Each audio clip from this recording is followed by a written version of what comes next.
Welcome, welcome, welcome. Potent Podcast, episode 25. Jay here with Trills. What's up, bro? 25, yo, a quarter of the way to 100, Trills. That's crazy, bro. Happens real fast, too, right? Like, we took a week off here and there, but, like, man, it really happened fast, man. Like, I remember when we first started this shit. We didn't even have the selfie lights. Burr. Yeah. And I ain't even think about getting a mic yet. Thank God you came through in the clutch with that. Fuck that. I had an extra one. Trust me, the mic isn't even that expensive. It was nothing, bro. But honestly, it was more like when looking at you on the screen would be like fucking Paranormal Activity, trying to figure out where you at and everything. Yeah, man. October 13th. First of all, before we get started, shout out to the Lakers for winning the championship. Did it for Kobe. Completely rooted for them for that. Way to go.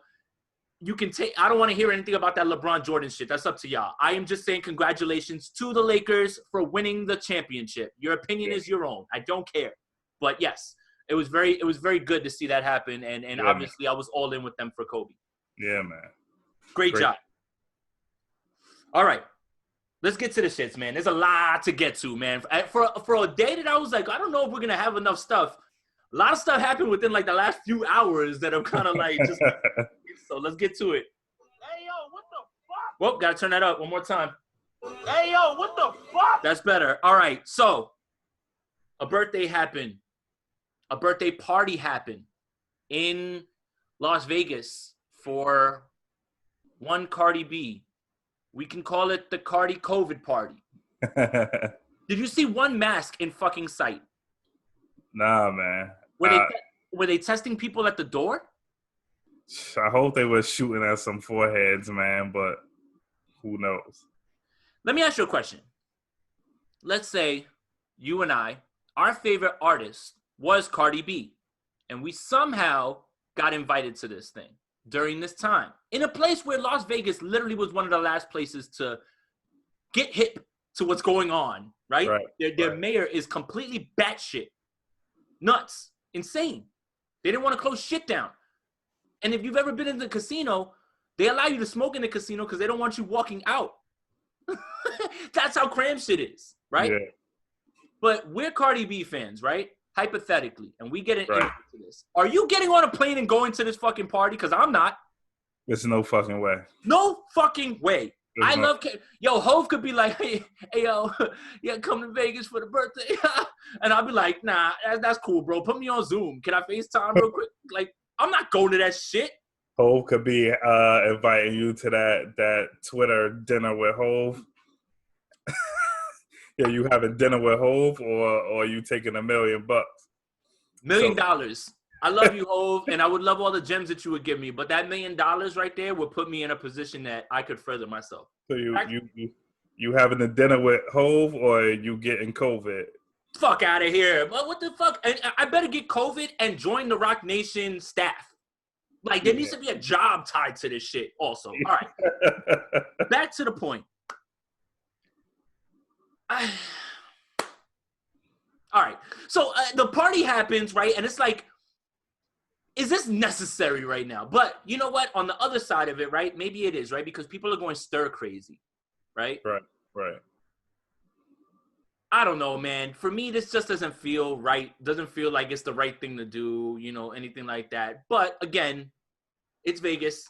They allowed it. Here's the worst part. It's in Vegas, right?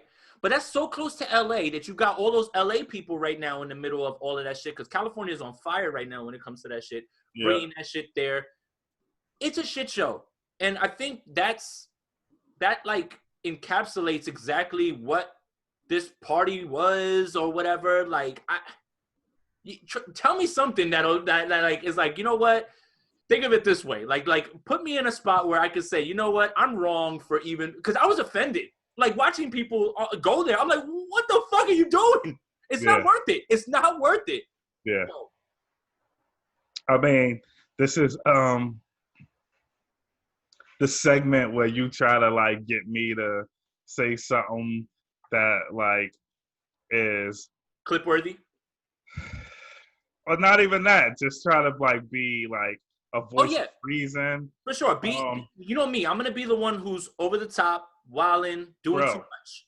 I don't have anything, bro. There's no fucking way you should be doing this shit.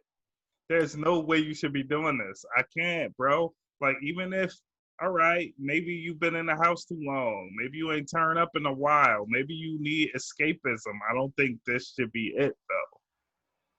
Not on this scale. What club allowed this? I mean, I get it, right? Like, look, Cardi B books your place. That's a pretty penny. You know what I mean? Like, you're going to make a shit ton of money, not only just based off of the people that are going to be there, who are the artists that she works with and are cool with, but the people who just want to be close to her and catch COVID. But here's the thing that I can say about it, right? As some, for the people that own an establishment, right? Right. Maybe you're being told that, you know, you can still operate as per usual, just at a certain capacity, right? So, okay, let's say your spot holds 3,000 people, top capacity. 25% of that is still a lot of people. Yes, and But you nobody's can going to do be that legally, right? But what happens when they all cluster together? Now, after you've had drinks, after y'all are smoking in the club, there's no plastic booth for you to sit in. Like, I've seen it in the city on rooftops, right? It's like a whole ass plastic booth, like where it's got glass in between it. But that's not happening here. You didn't see any of that. Y'all just out here blowing hookah smoke on each other, sneezing on each other. Like, oh, you know what? Let's talk about that. Okay, cool. So we can kind of like move away from this a little bit. I have seen way too many people on my timeline smoking hookah indoors. First of all, hookah's been washed for years. And this is coming from someone who's married to a Dominican woman with a Dominican daughter and half of a whole ass Dominican family. Okay? Washed. Completely washed. But right now in Jersey and New York, you, during this time, are blowing smoke out into the air, right? Like, that's the embodiment of droplets going into the air. Like, imagine risking yourself to fucking smoke hookah. Yeah, bro. I mean, look, maybe I'm an old head, right? But my Dykeman and hookah days, like, were done, like, in 2013. But even then, bro, I was kind of like, yo, anybody knows how well they are cleaning these hookahs? And now we're talking about COVID on top of it, fam. Bruh, I forget where I heard this, and I hope I don't misquote it or whatever. Somebody said they went to a hookah spot, and after they smoked the hookah, they were like, take it with you. And he's like, I'm not fucking taking this with me. I don't want it. What? So if you go to some of these places and you smoke hookah, they're not even taking them shits and cleaning them. They're just like, yo, now it's yours. No givebacks. Like, yo, you know what, man? This one got too fucked up. I'm not even opening this. You can have it, bro. Nah. Oh, my God. I love it. I love it, bro. I think it's so funny. All right. So, look, back to Cardi B. So, a few hours ago, she, by accident, see, I mean, you can't see it. It's audio, right? For whoever's listening, but on YouTube, you can clearly see me by accident. Quote, accident, unquote. Accidentally posts a photo of her topless. Yeah. Let the jokes fly, because you know how Twitter is, bro. Cardi's areolas are huge. Huge. I'm not even going to get mad at her for that, right? Because that could be possible, right? Here's my thing. Your whole body's fake, right? The fuck did you pay for? Look, like, man. Why aren't you, like, listen, and then here's, before you start, I'm sorry, but there's one more tweet that came across that really pissed me off. They were like, oh, y'all not, y'all making fun of her titties or whatever and blah, because y'all don't want real women. That's the falsest thing I've ever fucking heard in my life. The reason that we're making fun of them is because they're fake. Listen, you see those huge titties? They look awful. Give me some small ass titties that stand straight up and I'm Gucci. Get the fuck out of here with that. Yeah. Go. She deserves all that slander accidentally. Get the fuck out of here. I mean, first off,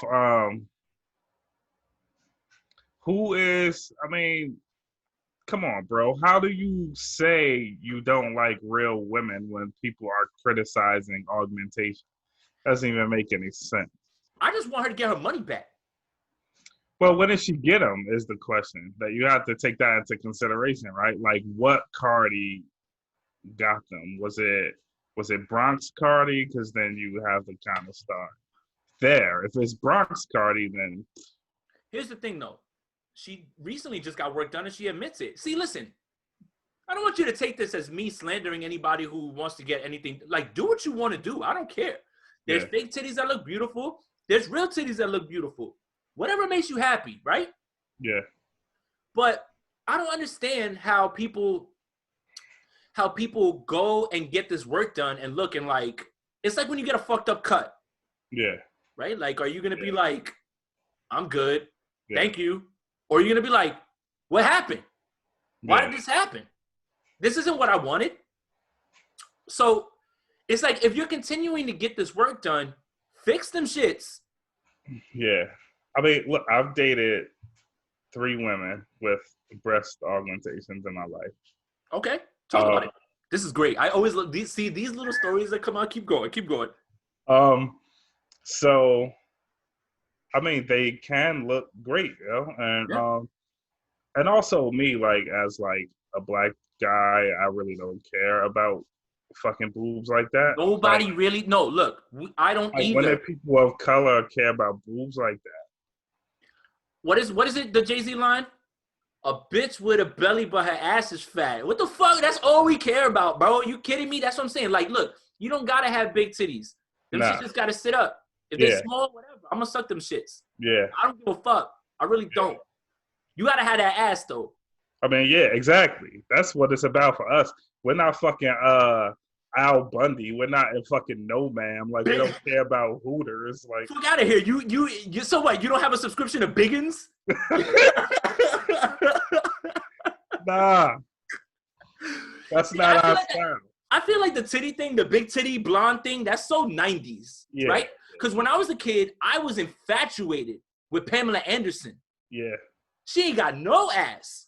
But as a kid, I was infatuated with her. She was beautiful. The titties looked incredible. Like, and she was the first woman to have a sex tape out that I could actually look at and be like, oh my God, you know, like, but as you get older, you realize that shit really don't matter, man. Like, it really don't. For me, it doesn't matter. And look, if I'm tripping, call me out on it, whatever. But give me the small titties, but give me the ass. Please give me the ass. Yeah. And the butt could be small too. It just need the jiggle on it, man. That's it. See, that's the other thing too, right? It's like, so sometimes the ass is too wild.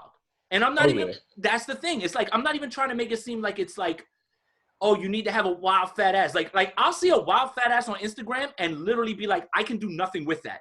There's nothing I'm doing with that. You know, like I might not even reach it. Like, realistically though, you see some of these women that get these augmentations, they're fucking carrying a suitcase on their ass. Yeah, man. So it's like, bro, it's just got to be nice to your body and everything. But if we're talking about what you prefer, give me ass over boobs all day long. Oh yeah. Okay. So yeah, I mean, whatever you have to do, like, that makes you happy, dope. Sure. That's why I've dated these women, because they wanted it. Dope, good for them. Sure. But you know, they also had like really good jobs done. And it depends on the doctor. They weren't DR jobs. They weren't in a basement. So I mean, it's a lot of basement bodies out here, bro. Wait, bedroom body? Bucket naked? Oh, yeah, sorry. I don't know. I saw a Players Club clip come across my shit, and I was like, you know what? I haven't heard in a while. And I went right to YouTube. That shit was definitely there. That's hilarious. Yeah, I don't know what. Maybe I don't know where that came from. Sorry, keep going. But sometimes you get the augmentation, right? And if it's like something that wasn't done by a good doctor, right? Now, like, to fix it, is your fix going to be a fix, or is it going to put you in deeper shit? Right. So, I mean, it's a slippery slope for sure. It's it for sure. So, but yes, you know, I think we covered this. You know, we're good. Cardi, I would not go to your party and catch COVID. I'm good. You should have. You got to know better. Please. Unless you have people giving those rapid tests right there where, like, instead of getting patted down, people are sticking the fucking swab in their nose, and then they're like, you're good, go. I'm going to give her the benefit of the doubt considering how much she's been into politics recently, that maybe she took the proper precaution. Okay. I retract a lot of that then because I probably agree with that too. Okay. See? You always talk me down. That's it. Cardi, I'm sorry. Hopefully you did it right. I wouldn't have done it. I know people personally that went to this shit. Like real people, not artists, real people that went and they flew out there for this. I just fear for safety. That's it. Me personally, even if I got my head scanned before I walked in there, I still wouldn't go. And I'd be in there with a mask. Too many people. Yeah. I'd be in there with a mask. If this is something that, like, let's say you and I, right? You and I, this pops off and we're like in those circles where we have to be at these things. I would be the only idiot there with a mask and sipping through like a straw. I really don't give a fuck. I don't care. I don't care how I look. No. I'm gonna be wearing a dripped up ass mask. The fuck. Yeah. All right, let's keep going. Jesus Christ, man. Hey, yo, what the fuck? It's like this year doesn't stop, bro. Like it's just endless amounts of stuff. Okay, so did you get a chance to watch Saturday Night Live this week? Yes. Okay. I want to go on record before we say this as Bill Burr being one of my favorite comedians in the world, and I've seen him live. Yeah, me too. For one of my birthdays, my mom actually like took me to go see him, and and look, we're big Chappelle advocates. Y'all should see him on Chappelle's show because he's on it. He's all over it, right? Like the Samuel Jackson what's the other one with the dice. Yeah, shut that fucking dog up, and they kill the dog. Oh yeah. he's like, and then he's like, what is it? Then he goes, he ordered the K9 to jump on us. He goes, and that's when we found this Colombian heroin right here. And he's like, then his wife threw her titties in my head. It was weird, y'all. That's Bill Burr. That's Bill Burr. Yeah. Bill Burr doesn't hold anything back. Never.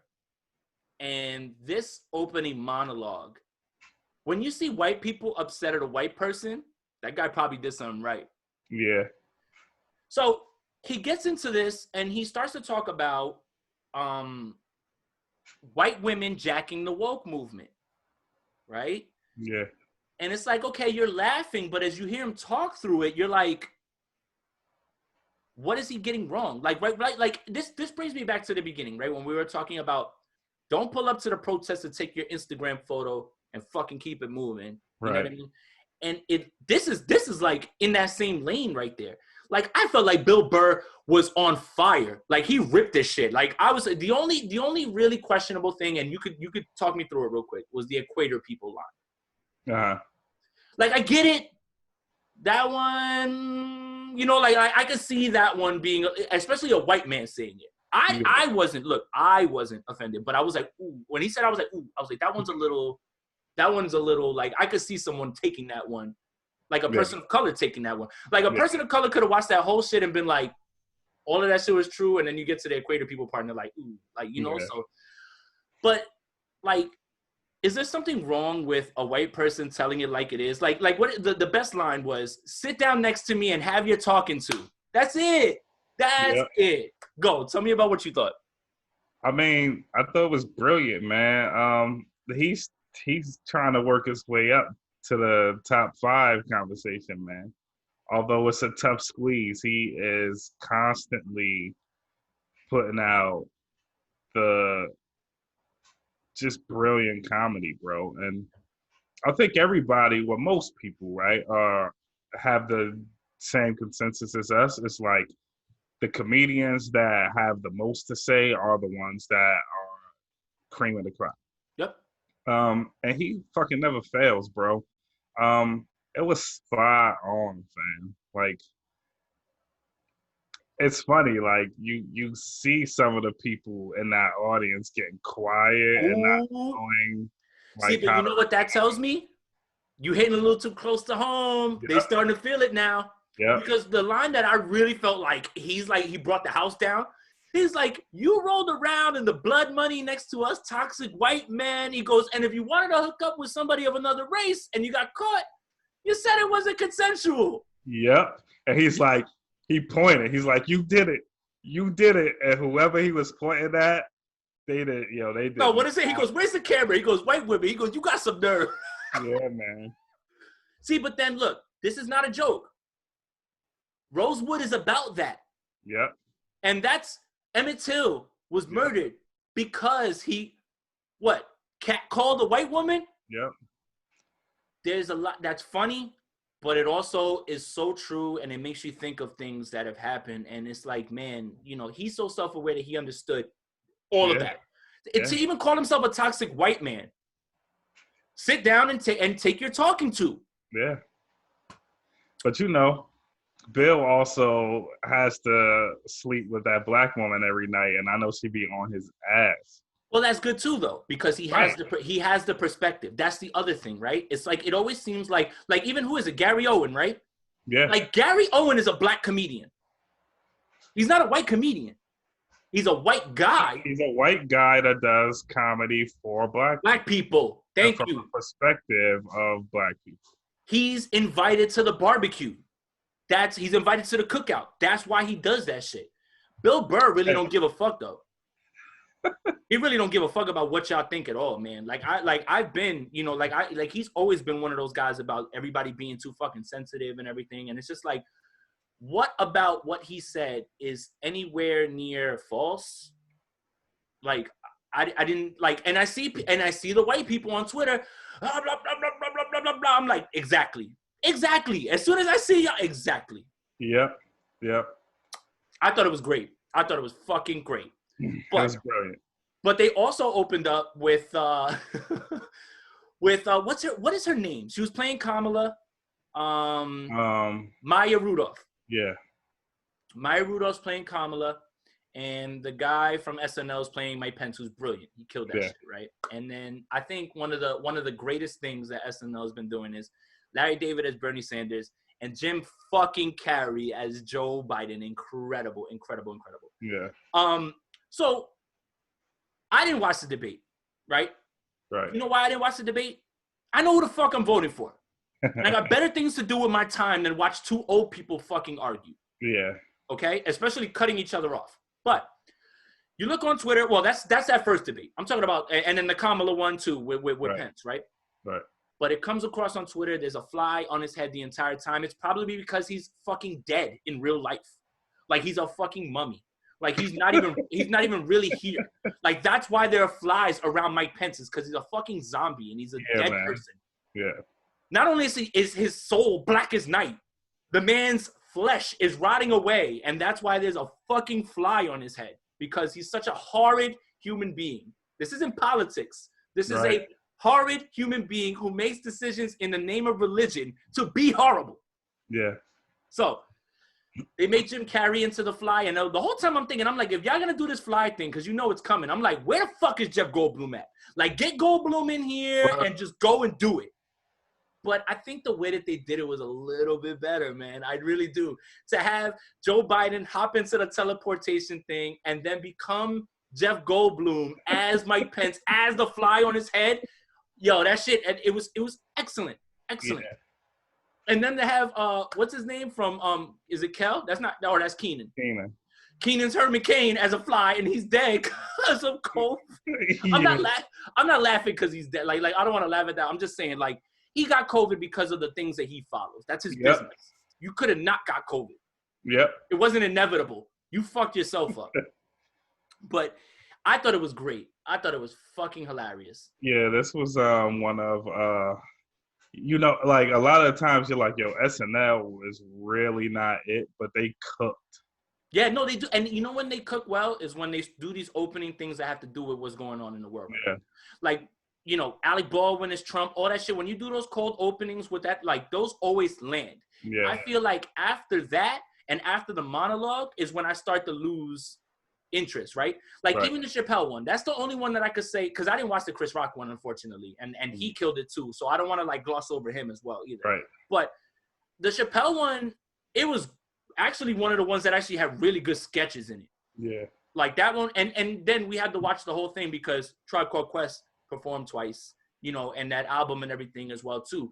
But that was one of the ones that I was fine with watching a bunch of them. Like I watched Bill Burr's shit on Hulu, and then like after that first sketch, I was like, I was like, all right, yeah, I don't know about this one, you know. So, I think they did a great job though. But man, I thought that shit was super hilarious. How they turned him into Goldblum and he started doing the apartments commercial. Like that was perfect. Like I had to explain it to GC, to my wife, but because she's like, I don't get it, and I'm like, you never seen The Fly, you know? Like, I was like, but. That's not an obscure movie for me, right? Like I don't feel me, I feel like The Fly is not obscure, but you do have to go find it as a film person, right? Right. I think a lot of I find that too because my girl has never seen it, so it's definitely like a film buff kind of movie. Like once you start jumping into like 80s movies, it's kind of like you're getting like on the nerdy spectrum. Yeah. For sure. Yeah. All right. Let's keep going. Let's talk about other movies. Hey, yo, what the fuck? So I didn't tell you I was going to add this or whatever, but it's because it's something I found. So there was a lot of rumors going around about one of my favorite movies having a direct sequel to it, almost like fucking 40 years later, when I didn't ask for it. I don't think anybody asked for it. But Coming to America 2 just got sold to Amazon Video. Really? Yes. From Paramount. So we're not getting a theatrical release? Nope. What the fuck? So, Trills, thank you for that. Thank you for that, because I am equally as concerned. First of all, I had my doubts. You are not going to replicate that magic. Coming to America is a top 5 comedy, no matter the genre, anything. Just comedy. Not black comedy, nothing like that. Comedy. Yeah.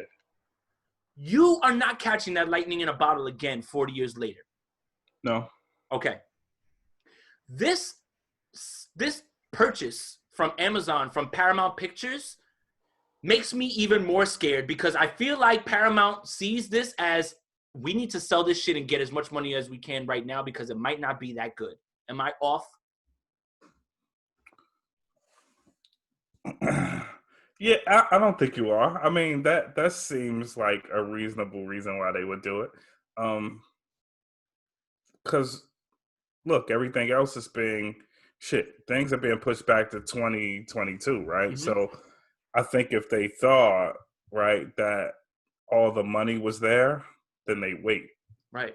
So, and especially for a movie that, listen, I'm down on it, but I know everybody's not down on it. There's plenty of people that want to see Coming to America 2 and see if Eddie Murphy can, get back to where he was. Of course. I'm down on it, but it feels like Paramount's like, look, man, first of all, we don't want to deal with trying to get this shit filmed. Second of all, we just want to make sure we get some coins because right now movie studios are losing money through the nose. But that's probably what it is mostly, is that they are hurting so bad right now. They want to line people's pockets, and the best way to do it is to put out the smasher, which is Coming to America 2. Having said all of those things, when Coming to America 2 drops on Amazon Video, the first day I will watch it.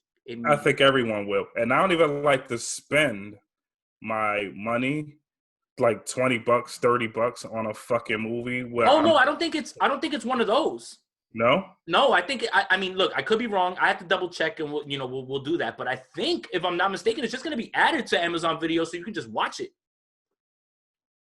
See, if that's the case, look, you know what? You could talk a little bit more. Let me look it up to make sure that I'm not bro. Because it might not be exactly a pay-per-view thing, right? Like I watched Invisible Man at home. Yeah. Like that's different. That was a theatrical thing. Okay. Right. Moves from Paramount to Amazon Studios. Yep. Streaming premiere, December 18th. That makes me worry. Scared. Hell yeah. Yeah. Because that's not a film you just let fly for people that have the subscription. That's what I'm saying. Coming to America isn't just a good black comedy. It is an amazing regular comedy. All genres. It's in my top 5. If you're talking comedies, it's in there. Yeah. Like, to have it be pushed into this streaming thing and be just something, like, it just makes it feel unspecial. Bro, I was saying, I will not pay ticket admission for 2 people to watch a movie from my fucking couch, but that would have been one of the movies I would have done it for. I would have too. And for them to not realize that, that's a miss on their part. Yeah. Because, like I said, I am of the opinion that I didn't need this. I don't need this movie. Right. Like, Coming to America stands on its own. It doesn't need a sequel. Yeah. But if you're going to do it, okay. And if you're going to do it with what I've heard about Mike Epps being the son, you know, and this has a chance. This has a chance. Because I'll tell you, when Next Friday was first announced, I was like, oh, fuck you. Get out of here. No, not a chance. No Chris Tucker. Yep. My aunt took me to see that shit, and I was like, who is this Mike Epps dude? I was like, wow, this was incredible. Yep. You know, so while I have my reservations, I am going to give it my unbiased attention when it does come out. And there is a small part of me that hopes that this movie is great, for sure. I'm just scared that you can't duplicate that time, that space that Eddie, Arsenio were in. And if you do, the only way you do this, right, is if you go back to Eddie and Arsenio playing multiple characters. Yeah. And that could be good. Because Eddie Murphy showed me on Saturday Night Live that he still got it. Whether you want to tap into it or not is up to you. Yeah, for sure. I mean, he showed it on Dolomite with what he did with that. Right. I mean, and that was a Netflix movie, right? See, so like we shouldn't, like, that's the same thing, right? Like, you know, like you can hear a Scorsese movie is going to be on Netflix and you're like, but that movie was fucking brilliant. Yeah, it was. The Irishman was fucking great, man. And it's just like, I think that, you know, either I need to just get it out of my head that this movie may not live up to what it is, or I just need to embrace the new way that we're getting movies and the new way that we're being offered these movies and just get on board and be happy that I can sit here in my house and watch it and not have to worry about sitting in a fucking theater next to people. Yeah. You know what? Can I talk about, you know, we missed something. You went to the movies not that long ago. Mm-hmm. You went to see Tenet. Yeah. Okay. Can you talk me through the experience? First of all, tell me what you thought of the movie. I thought Tenet was the better Inception. Whoa, because that's all the vibes I was getting from there, and I want to hear it. Talk me through it. I mean, you know, the guy really made Inception again. Really? He did. See, but that's what it looked like, man. When you see the bullet go back in the chamber, and I'm just like, all right, here we go. A movie that I'm not going to know what the fuck is happening the whole time, but I'm going to walk out hailing it as a masterpiece because I just got mind fucked. Like, he managed to reel it in. It wasn't as much of a mind fuck as Inception was, which I feel like he read the criticism and was like, all right, this doesn't need to be so convoluted, and I don't need to keep like twisting people's minds to get the point across. Okay. It's still slightly there, but much easier to digest. Okay. But talk me through the theater. You know, you go, you buy tickets. What happens? Like, what do you like? So, I mean, for me, it's actually pretty comfortable, right? Like, you can't come in without a mask. That's obvious. They're doing the standard stand 6 feet away from people in lines and stuff, and actually holding people to that. There's no exchanges, right? I have the movie ticket already on my phone. So it's, you know, it's just to hold your phone out and scan. Right. They scan your head to make sure you're good. And then like you walk in and the theaters are empty right now. Like, right. That's the thing. It's like, I feel like nobody is willing to take this shot on anything. And a movie like Tenet, this is the issue, right? You put this movie out and you can't watch Christopher Nolan movies the first time at home. What the fuck? Yeah, that ain't the way to do it. At all. None of them. Those movies need, first of all, he shoots these movies with IMAX cameras in certain spots, if not all of them. So you're not going to grasp that at home. Like, you'll see the difference. Like the first time I went to see The Dark Knight. Yeah. And that was the first time I feel like he infused the IMAX shit to it. The whole opening scenes in IMAX. Yep. You see the ratio change next to each other. Yeah. And you can't watch a Christopher Nolan movie at home. I will not. Christopher Nolan, that's why Christopher Nolan was like, I'm not putting this shit out on no sort of video on demand, nothing like that. Fuck y'all. Yeah, you can't waste that cinematography. You can't waste those cars. You can't The Like, sound, everything too, like all of those things as well too. Like a Christopher Nolan movie, no matter what it is, right? The first Christopher Nolan movie I ever saw in a theater was Memento. And that's probably his most scaled back as far as sound goes and all that shit. That was just a mind fuck, that movie. right. And then The Prestige, which is the same thing. Like it's scaled back like that, but the way it's shot is beautiful. The way that movie was the one that I felt like, okay, now I really understand this guy for real. Like, and that's when, to me, he hasn't made a bad movie. Yeah. But yeah, so I just wanted you to talk me through that whole situation, because it's like I don't see myself going back to the theater unless Marvel's just like, yo, Avengers is coming out, y'all got to go to the theater to see that shit only. Like we're doing a whole new Avengers movie out of nowhere. Like, but and I'll just be like, bro, like you're getting your tickets ahead of time. You get your 2 seats or whatever, and they literally, as soon as you buy those tickets, any seats next to you are blocked out. Like they're gone. Like you don't have to worry about somebody sitting on top of you and breathing. Yeah. So, well, here's what might get me out to the theater. Did you hear about this today? Spider-Man 3 with Tom Holland. mm-hmm. Guess who just got casted in that movie as well to be brought back? Tobey Maguire and Andrew Garfield. Oh, really? Spider-Verse on the screen. That's fire. Oh, my God. I have a question. Electro's back, too. So if you saw Jamie Foxx, he's back. So that's there. It's all Spider-Verse now. That's dope. That's fucking crazy. And and I heard a rumor that they casted the Miles character for MC. Yo. Come on, bro. Put that shit in the theater and I'll sit there fucking butt naked, fuck a mask. They really are trying to take everybody's bread, bro.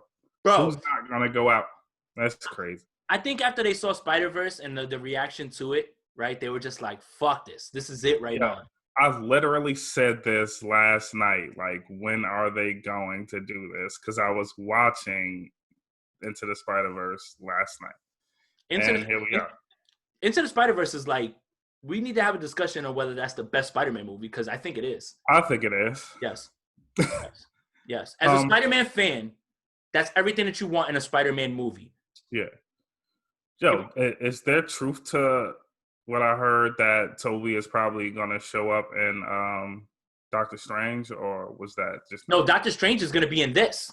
Oh, okay. Yeah, so Doctor Strange is pulling up in this, and that's when you're going to get the multiverse. Like, they're really using him to do all of this crazy shit. Like, his next movie... it together. Yeah. His next movie is going to be him and Scarlet Witch, and it's going to have, like, I feel like a horror tone. Yeah. Like, right now, you know, I was really scared after where does Marvel go after Endgame? I'm not as scared anymore when you hear these things. Now, it's like, dude, after you pull together all of those movies to do what you did in Endgame and have that last scene, almost anything's possible at this point. Yeah. You know what? As the guy that I am, I want to know, when the hell do they actually start to think about entertaining Marvel's zombies, or is that just too fringe? So here's the thing. Here's always been my thing with Marvel, right? Not enough adult-themed stuff, right? Right. Like, at least, look, say what you want about the DC movies, right? Joker is not a kid's movie. Right. And I appreciate that shit for it. There's stories that can be told. One of my favorite comic book movies is Rated R, Sin City. And there's stories to be told for adults as comics as well, too. Yeah. So it's like, give us that. Yeah. Give us that. Logan is one of my favorite comic book movies of all time. Rated R. Mm-hmm. This, like, you know, like, I just started to get scared that Marvel's more worried about putting money in their pocket than actually doing it for the culture. But that's a whole other, you know. So yeah. I just wanted to talk through, you know, the whole situation, because I don't know when I'm going back to the movie theater. And you know what? Like I said, in 2 weeks, if Marvel was like, yo, we filmed this whole Avengers movie, you got to go there. You can't wear no mask. See, I wouldn't go to a Cardi B party, but I might be pulling up for that. I'm going to sit there. So you can make fun of me on your podcast the same way. All right. Yeah. All right, let's keep going.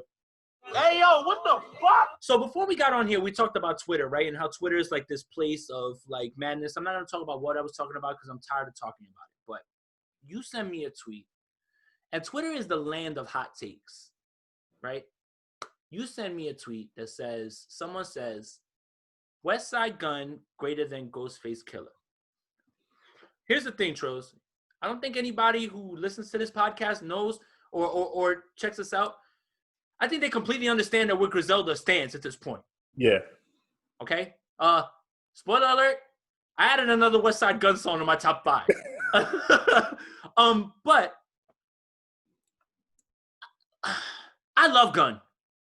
Can we stop the fucking madness, bro? Yeah. Come on. Go. You say something level-headed, because I'm just going to fly off the handle. I mean, yeah, I want to go crazy, but I mean, Gunn is remarkable. His streak for 2020 is incredible. That needs to be commended. And you can do that without comparing him to a legitimate GOAT. Let me ask you a question. What is it about this era? And I mean, and West Side Gun's 38. Yeah. What is it about this era with new dudes, right? These new hip-hop fans that want so desperately to find anyone who's better than anyone that they ever met before them or heard about before them.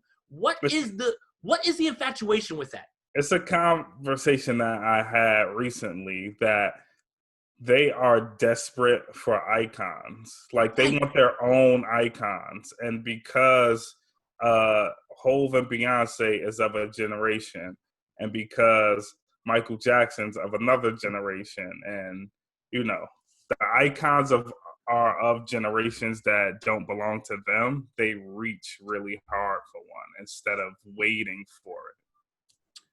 That's my thing, right? Before you can have a conversation about West Side Gun being better than Ghostface Killah, you have to wait for West Side Gun to catch what Ghostface Killah has done. Yes.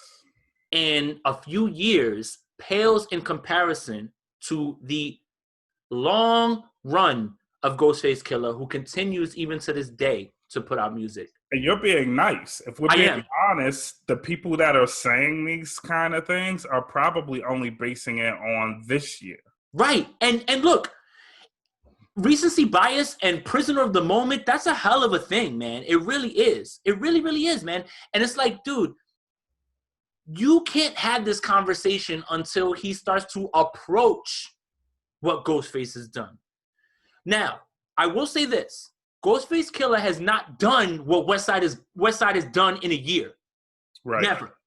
Right. And you'll be hard pressed to find anyone who has done what West Side Gun has done in this year.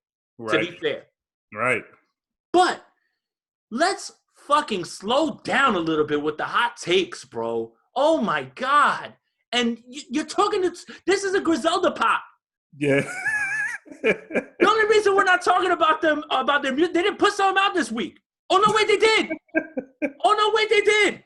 Yep. Spoiler alert. Yep. Benny the Butcher's on my top 5. Yo, Benny and Conway's in my top 5, too. Couldn't help it. I want the younger generation to understand that you need to start looking at this through the correct lens and just look at it objectively. You need it needs to have context. When you say that Ghostface Killah is better than West Side Gun is better than Ghostface Killah, are you saying in a year? Because it's not. It can't be over the career because he hasn't built it yet. Right. I mean, it just needs perspective. Are you like the year that he's had is incredible, but does he have a All That I Got Is You? Does he have a Apollo Kids? Does he have so here's a discussion because I'm glad that it's going to be posed to you. Does West Side Gun have an Iron Man? Does West Side Gun have a Supreme Clientele? So come on, bro. It's too early to tell those things. We won't know. It's still too early. We have to see how they age. Right. That's the thing. Go.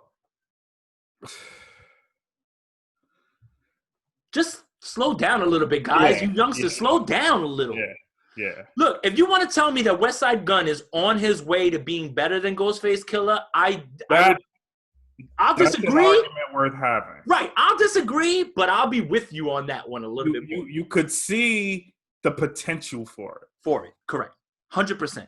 But, again, West Side Gun's 38. He's been around for a bit. Y'all are just finding out about him. Yeah. That's the thing about it. Y'all are just finding out about him. But, Ghostface Killah jumped into this game as a fucking 20-year-old. Mm-hmm. He's fucking almost 50 at this point. Mm-hmm. Like, y'all need to really put this shit into perspective. I'm tired of it. I hate the young dudes that say things like this, man. I really do, man. It's just like, bro, do you understand that? Here's the other thing. Westside Gunn isn't trailblazing for anybody. He's following a path that was laid out for him. Yeah. Not that there's anything wrong with that, because right now he's doing something that nobody else is doing. Now, right now, Griselda's doing something that nobody else is doing. Right. But this path isn't opened up without Wu-Tang. Yeah. There is no Westside Gunn without Ghostface Killer. That automatically takes you out. Exactly. All right. More than anything, man, the people that have done something great, allow them to fucking have it without you always trying to pull it from them by using somebody else. Like, if your fucking dad was fucking, I don't know, super garbage, man, like he fucking picked up all the trash in the city in record time, do you want somebody to come in and say, hey, your dad did it in fucking 40 minutes, but my dad's nicer with it? Like, come on, bro. Like, it's the youngsters, bro. You know, and you know what's crazy is I keep saying youngsters, and I don't even know if it's that, right? Like, I feel like it's the old heads right now that are in a moment that they can't, like, the recency bias. Like, again, you're watching something that you haven't seen in a year from anybody, right? But all of that needs context, right? None of, like, putting out this many projects in 1 year is not possible in the 90s. You know why? Right. You had to go in the studio and do shit. There was a way that things were done. Right. Like, Just, now we talk about the charts, right? And come on, bro. It's not the same, bro. Look. Imagine if 1998 DMX existed right now. DMX would have 12 albums in a year.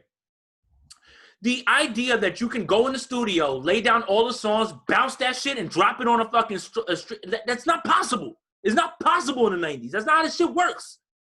First of all, let's put it all the way out there. There was a cadence to how you did things in the 90s, right? Mm-hmm. You're not dropping no surprise album. You need to have a single that bubbled, got the anticipation going. You drop the album, then you drop the other singles. This isn't... Yep. It's not the same time. And if we want to, like, just for entertainment's sake, right, of stretching this shit out longer, before you even got to releasing that album, all the media outlets had to have the fucking album 3 months in advance so they could fucking review it. And it could hit the magazines and build anticipation. We're talking 6 months at least. And you're talking about being in the Source, being in XXL, being on MTV, being on or doing all these interviews. Like, there was a way that you generated buzz for your album. Now, post a viral video and then drop your album 2 hours later, and that's how shit works. It's not the same time. That's the context that you need. Yeah. All right, whatever. I'm fucking yelling now and I'm sweating. God. Hey, yo, what the fuck? It's just, I want people to start to think about things, like, realistically. Like, you really need to start thinking about the way things are different. Well, you're banking on people having history, knowing their history, right? Everybody that's talking about everything don't have any fucking history. They don't research that. I mean, that's the bigger problem. Here's the thing. All right. All right. So let's move on, because like I said, my back is sweating. All of a sudden, I'm upset. Like thank God I put the fucking ceiling fan on. So, you know, it's funny. Like, we always make fun of Boozy, right? And I saw something that was, like, really heartwarming from Boozy. Like, his daughter was getting her hair braided, and he had to sit there with her, and, like, she stayed calm, because I was like, look at wholesome Boozy. I was like, this is incredible, man. His daughter got her hair braided. I can't imagine, like, to even do my daughter's hair in ponytails entails me putting on a show while she complains, but she'll watch the show and just be like, and you know what I mean? Like, so Cash Doll, you know Cash Doll, right? Yeah. Okay, so Cash Doll, she posts a video on her story. I don't follow her, anything like that. I don't know where this came across. But she posted a video which was a take on Boosie's, one of Boosie's really funny videos that we've used the the actual clip for. But I'm just gonna play you what Castell said because you're just gonna laugh your ass off. And honestly, man, she's fucking brilliant for doing this. Let me make sure this shit is turned up real quick. Let me see. Oh no, not yet. Here we go. Put your dick on live, I'll buy your PS5. Put your dick on live, I'll buy your PS5. Yo, thank you, Castell. That was fucking brilliant. That shit, I've been laughing at that since I saw it. Put your dick on live, I'll buy you a PS5. That is fucking incredible, yo. Castell, you got a fan right off the rip off that. Yo, Castell better not let Zuckerberg see that. She gonna get her whole shit taken away and she's just gonna be yelling. Zuckerberg, oh my fucking God. Bro, when I saw that, I was like, wow, there's no way that I can keep this from going on the show. Here, look. One more thing that I wanna talk on before we start to get to the music and everything, because we've been on for like almost an hour now. We've been talking about some bullshit or whatever. My favorite Instagram account is Milo the Cat. At Milo the Cat. Yeah. If you guys are not following, you're missing out on a fucking genius and somebody who is just like us, historians. Yeah. What Milo the Cat does is he posts songs with cartoons, other like it's right. Like he did one with like Fozzie Bear from fucking Muppets being Tribe Called Quest. Like it's so fucking brilliant. It really is, man. And he's my favorite account. Like if his shit pops up and he posts something, that shit gets a like off the rip. Like 100%. today, he posted "Stop Being Greedy" with clips from Martin, the show. Really? I was fucking crying laughing, bro. Like I missed that one. Yeah, that one just came out. That one just dropped right before. And that's what made me add it. When I saw it, I was like, all right, I think I want to give him a shout out. Look, we can cut this and I want to shout him out on Instagram. At Milo the Cat is my favorite fucking account on Instagram, hands down. And this is me. This is coming from a guy who has post notifications on Dre's shit. Yeah. No, I don't. I'm just joking. I don't. But the Simpsons Snake MOP and the up one was fire. Bro, fucking Huckleberry Hound. Like, yo, dude, him finding all of these clips and being able to have them. And then here's the best part. He did one with, I forget which Dracula it was, whatever it was, but it was Rainy Days. And, like, if you notice, when you watch these videos, there'll be a fucking Yankee fitted on people's heads and shit. That shit is, it's so perfect. And I got to tell you, it's not easy. No, that's the other thing, right? Is the time that he takes to cut these clips, speed their mouth up to make it seem like they're saying these things, like that. There's something that needs to be said about that. And right now, he is my favorite IG account. Hands down. Hands down. So not even close. One of the things I want to say about him is that he does this. He has mad followers. He still takes the time out to compile a showcase for indie artists. And shout out to him for featuring Ronald Reagan Rich's video in one of those. No way. Yeah, man. So I did not know that. Wow. I did not know that. Like, so although we don't know him personally, but really good dude just based on that alone for me. For the fucking culture. I did not know that. Yeah. Instantly makes him even more of my favorite. I did not know that. We're going to cut this up and we're going to make sure we give him a shout out as well too, man, for that. Fuck that. Yeah. Look, I know that we said we wanted to do stuff like this, but I found a tweet that I found was hilarious and I didn't tell you about it. I want to show it to you like right here. So what's the new trend, right? How it started, how it's going. Yeah. Right? Yeah. Oh my God, yo, the internet. I don't even know if I should laugh at this. I don't give a fuck. I'm putting it out there. There's a little liquor in me. I think this shit is funny. Someone posted the dad and the daughter. The dad is Osama bin Laden. The daughter is his daughter. At Mufasa 4K Savage quote tweets it and says, I know she got some bomb-ass coochie. I am fucking dead, bro. I am fucking dead. Yo, thank you for the laugh of the century. Yo. His Twitter handle is appropriate, yo. Yo, look, I don't want to laugh, right? Because, like, there's so much time to that. We literally just did an episode where we... Yeah, man. But come on, That's man. funny, How can you not laugh at that? That's funny, bro.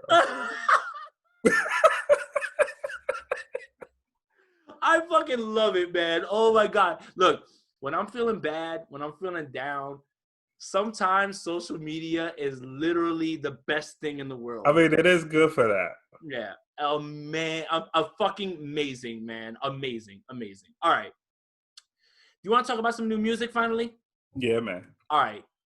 What came out this week, yo? This week? Trey Songz. Didn't listen to it. That dropped this week, yeah. Yep. Yeah. Didn't listen to it. No. Keep going. I mean, I don't mean to be a dick about it, but you know. Me neither, though. Why we being a dick about it? I just didn't listen to it. Yeah. I can't. No. No. Black Boy JB, Papoose. Yeah. So there wasn't really much new music this week. Aside from this new Benny and fucking Sean and Wayne. I want to say ahead of that, I eventually got around to listening to Alchemist Project. It's a lot of instrumental, and in my head, I'm like, I really need to go off on at least 3 of these beats. Yes, but for sure. But it's one song on there that has a gun feature, and it does. Yeah. Mm-hmm. So yeah, but as you were saying with that fucking. Come on, bro. That Benny record is incredible, man. Like, look, we're gonna gloss over it because it's both in our top 5s. But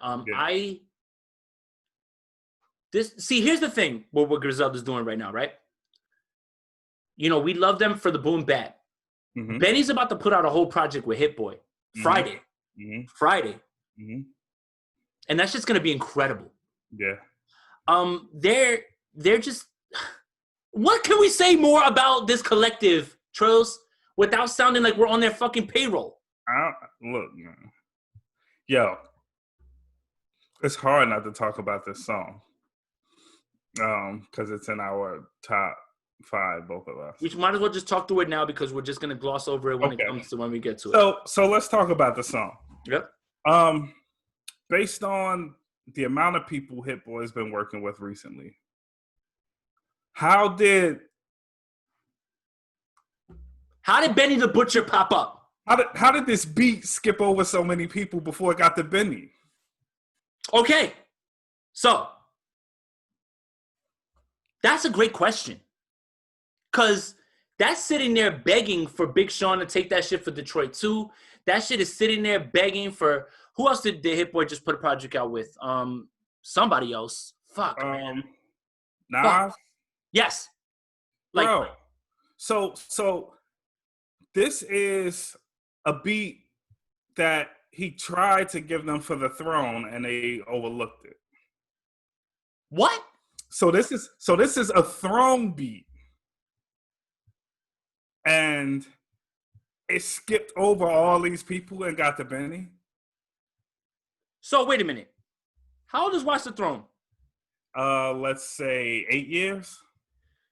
Because we didn't even we're at a point right now where I'm just like, I'm not, we don't have to, I say that and we're going to review something that Hov did or whatever, right? Like, but, so that beat that sounds so 2020 has been sitting around for 8 years. Yep. The same thing that we talked about with the Nipsey and Sean record. Yep. That was Nipsey, that was one of the Nipsey records that he was just like, I left a verse on it and yeah, I'll come back to it. Yep. Hit Boy is right now not being spoken enough about. And I don't understand how this gets glossed over. In the same lane that we're talking about Griselda doing things that we have never seen, Hit Boy is doing things that we have never seen in a 6-month span. And this record, for Benny the Butcher from Buffalo, New York, to be able to get Hit Boy to produce this song or take this beat, get Sean from Detroit, get Lil Wayne from New Orleans to beat Lil Wayne understands what Griselda's doing right now. Oh yeah. And still found his way onto this record. Yep. I don't know, like I don't know what more can be said about a group that is doing things in a year that nobody else has fucking done. Yeah, man. Like it's never been done like this. No one's done this. Like we saw DMX do 2 albums in a year and we thought that shit was crazy. Yeah. What? It's crazy, bro. All right. Yeah. Can we take so acknowledging that this was a potential throne beat? Can we talk about Sean taking these shots at Ye? Go for it, because he's been talking crazy. Like, listen, look, all right. I specifically, this hurts me to say this, I specifically cut all Kanye West things that we could have talked about this week. Him returning to Instagram, that fucking bullshit campaign video. I specifically kept my hands away from that. Big Sean has been talking about how Kanye West gave him $15,000 as an advance. And he owns his masters still, right? For a guy who is just acting like he wants to be on the side of guys getting their masters back, and even argued with Hit Boy online, he's doing this the same way. Like, for him to say, what was it that Hit Boy said? What is it? What that Kanye said that he didn't even know that Hit Boy was signing him. Yeah. And Hit Boy saying Kanye doesn't want to work with him because he gave beats to Beyonce. Yeah.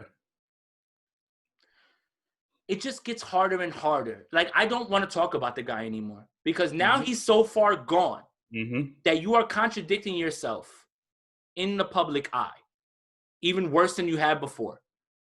Yeah, I tried to keep all the Kanye West shit away from it, but go. Yes, all these shots that Big Sean throws on this record are at Kanye West. It's done. Yeah. Used to be good. You know, like it's go. You go. I mean, I just wanted to at least, like, you know, let whoever's listening know that there is a bigger reason to go run this song up, man, because Hit Boy and Sean had something to say, and I really like it. This is what I like. This is the energy I like. Yeah. You know, we talked about it, right? Like, you know, Sean talked about it in an interview. You know what I want you to talk about it? Talk about it in raps. In that case. Tory Lanez, I don't want to hear you talk about Meg in raps. Yeah, no. That's not what I don't want to hear that. No. All it takes is I didn't do it. You know, let the court proceedings play out. But you don't even do that. You use whatever platform you think you have to give us whatever response you thought that was, which was nothing. That's completely goofy, man. Exactly. And then there's that video of just people who are in New York, right? So there's a man of Canada, right? In New York, shooting a video with a bunch of New Yorkers around him. A bunch of random ass people. That ain't the hood. And anybody who really is real from whatever hood you shot that in front of that bodega, in front of the fucking, in the court, you really weren't about real G's, because real G's would have walked up on you and been like, yo, like, what the fuck you doing here, bro? Absolutely. You wouldn't even been able to pay him. Or fucking shoot the video. Yeah. Like, they would have shut that shit down real quick. Yeah. So it's really weird. Like, you know, like in this case, I love Sean's response. I do. Like, you know what? If you're upset at what's going on, then get upset and rap. Make harder shit than you ever made in your life. Show people that you're moving away from this. Yeah. I agree with you wholeheartedly, man. Like it's perfect that he did it this way, and I think it just puts a mirror in front of Kanye West right now, man. It really does, man. Yeah. Like, my God, man, like it's so hard for me. Like, you think this is easy for me to sit here and say these things, for me to tell you I'm cutting out Kanye West news from a hip-hop podcast that I have when I hold him so near and dear to my heart, or I did at least? Like, this shit ain't easy, man. It's hard. And I have to watch this shit happen on a fucking daily basis. Yeah. Get that fucking campaign video out of here, bro. My fucking God. You know that the fucking election is like fucking 20 less days away, and this is the day that you decide to drop this shit, you dummy? Oh my God, man. But yes, incredible record, incredible beat. Incredible to find out that that was given to Jay-Z and Kanye West, and they were both like, that's going to lead, you know what? So look, let's get to the retro reviews. And I think this is a perfect way to start because it segues exactly into we're not going to review, this is not a review of an album. This is a review of a song. Okay? So, happy Indigenous Day yesterday to everybody. Yeah. Yes. We don't fuck with Columbus out here in these streets. Nah. Okay? Only Christopher we acknowledge is Wallace. Yes, sir. But you all seem to forget who the fuck said that first and what song it was on. Yeah. Man, I almost went off on a tweet, but I held it. I didn't say it. I love people that use that shit. And it's 100% correct. You use that shit, but you forget where the fuck it came from. Or in some cases, which is even more egregious, you don't even know where it came from. Yeah. Okay? You internet people. Mm-hmm. Okay?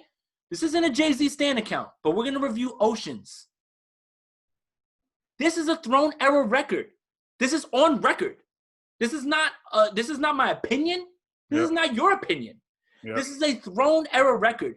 Kanye West fought Jay-Z to have this record on Watch the Throne, which you can tell it's immediately from the same sessions. Mm-hmm. Immediately. Yep. What he's talking about, what Frank Ocean's singing about, that all goes in with Watch the Throne. All of it. Yep. Hov sat on that shit for how long? This is crazy, bro. Look, I don't know where I want to start first. Because I want to get into the Jay-Z rhymes because they're fucking... This is one of...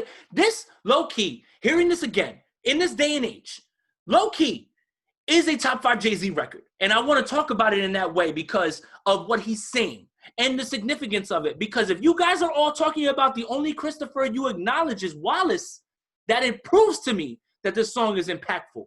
Yep. On an album that I don't even consider to be Jay-Z's one of his best. I want to talk about Frank Ocean. He lifts this song up, his voice, what he's saying.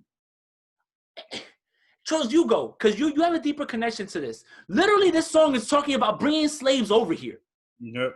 That's exactly what this song is talking about. Yep. Go, you go. I'm losing breath. I'm trying to keep it calm. From the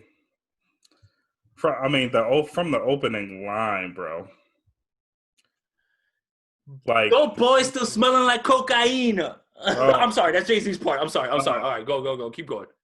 But just starting off, right, with the usage of ivory is brilliant in itself.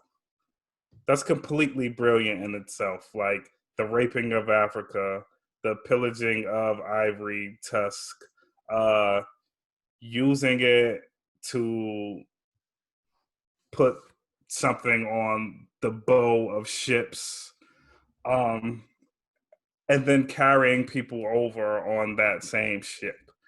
And the connection that the oceans of America have, right, to people that were enslaved is just brilliant. It's so fucking immaculately written, and the juxtaposition, with the let's just throw the Mercedes part, right, to show, right, we were carried over this way, but now we pulling up this way. And heavy on the ocean. That hook, that chorus is phenomenal. It's like getting a fucking chorus from Maya Angelou. For sure. And then here, think about this, right? I think that this is what Jay noticed about that Watch the Throne project. It's we're going to open Watch the Throne with Frank's voice and then throw him on again. It almost feels like even for a guy like Jay, which I can admit, he gravitates to people and allows them to be all over their records. You know what I'm saying? He's done that, right? Mm-hmm. There's an unpopular opinion that I had that Watch the Throne feels more like a Kanye West vision with Jay-Z along for the ride.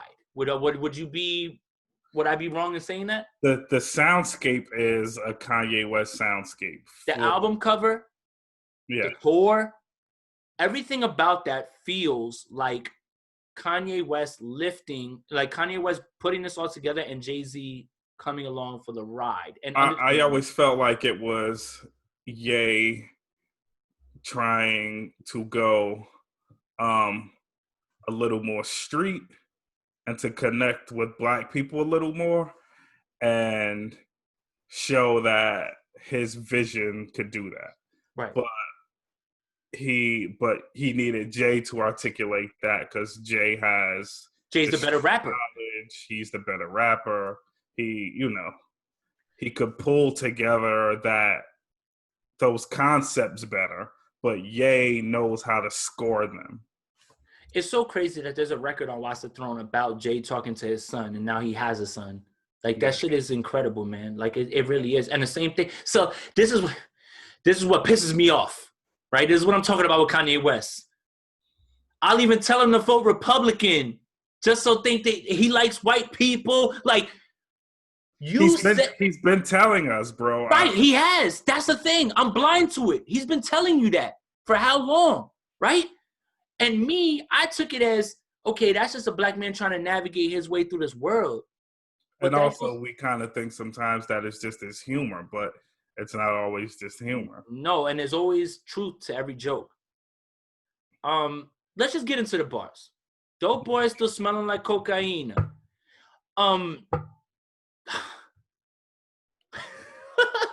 Yo, you don't. I don't even like Washingtons in my pocket. Do you even get what that means? Like Chappelle said, the people who wrote the Declaration of Independence were slave owners. Yep. Yo, I mean, let's tie this to look at all these slave masters posing on your dollar. Yep. Like Jay had. I mean, people don't like to admit how ahead he is. Yep. Go. This shit is so brilliant, bro. Like, the oil spill that BP ain't clean up. Yo, look. Dope boy still smelling like cocaine, though. White boat, white road, can he be more cleaner? The oil spill that BP ain't clean up. I'm Santa Maria. Only Christopher we acknowledge is Wallace. I don't even like Washingtons in my pocket. Black car go hard when I'm shopping. This is bar after bar after bar of bro. That next line is brilliant.